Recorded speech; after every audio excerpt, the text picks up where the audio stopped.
जब तक एक भी हिंदू बचा हुआ है तब तक उनको प्रॉब्लम है। उनको तब तक लगातार जिहाद करने के लिए कहा गया है। याद रखो, यदि आज नहीं जागे तो कोई हमारे बचाने वाला नहीं है। एकदम सही कह रही आंटी। इन मुल्लों ने ना इस देश में हमारा जीना मुश्किल कर दिया। अगर अब भी हम नहीं जागे ना तो साले हमारा जीना आराम कर देंगे इस देश में। सही कह रहे हैं भैया आप। खून तुम्हारा भी बहुत खोलता है। हमें खून खोलने से कुछ नहीं होगा। अब टाइम हथियार उठाने का आ गया है। भैया अभी उन्हीं लोग के साथ में घूम रहा है आजकल। नहीं भैया जी, बस वो ऐसे ही दोस्त है हमारा। दोस्त तो कुछ नहीं होता है। साले हमारे दोस्त न थे और न कभी होंगे। हमारी धर्म रक्षक सेना कार्यालय पाया करो। हमारा धर्म खतरे में है और अब हमें ही कैसे बचाना है। बस अब ये समझ लो, पानी सर से ऊपर चला गया है। हिंदुस्तान में हिंदू और मुसलमान न कभी साथ थे और न कभी रहेंगे। हिंदुस्तान सिर्फ हिंदुओं का।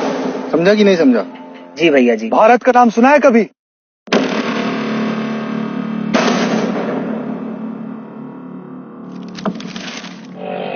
चलो आज एक कहानी सुनाता हूं तुम लोगों को। भारत की कहानी।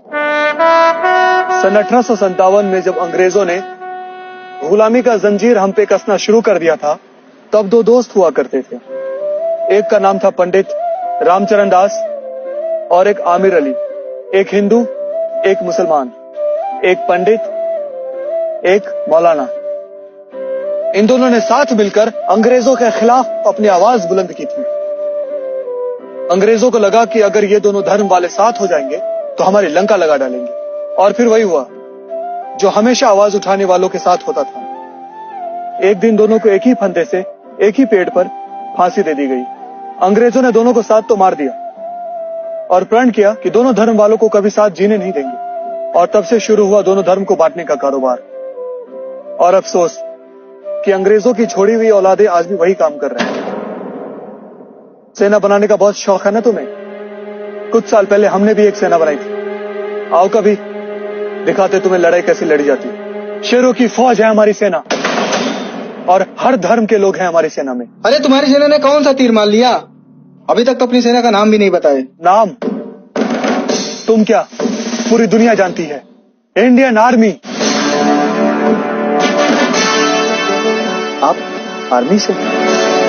Captain Javed Khan from Indian army.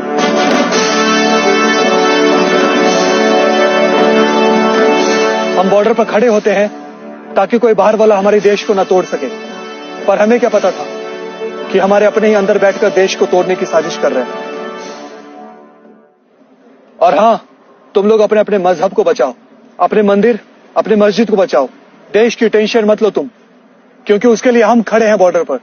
और जब तक हम खड़े हैं, हिंदुस्तान खड़ा है।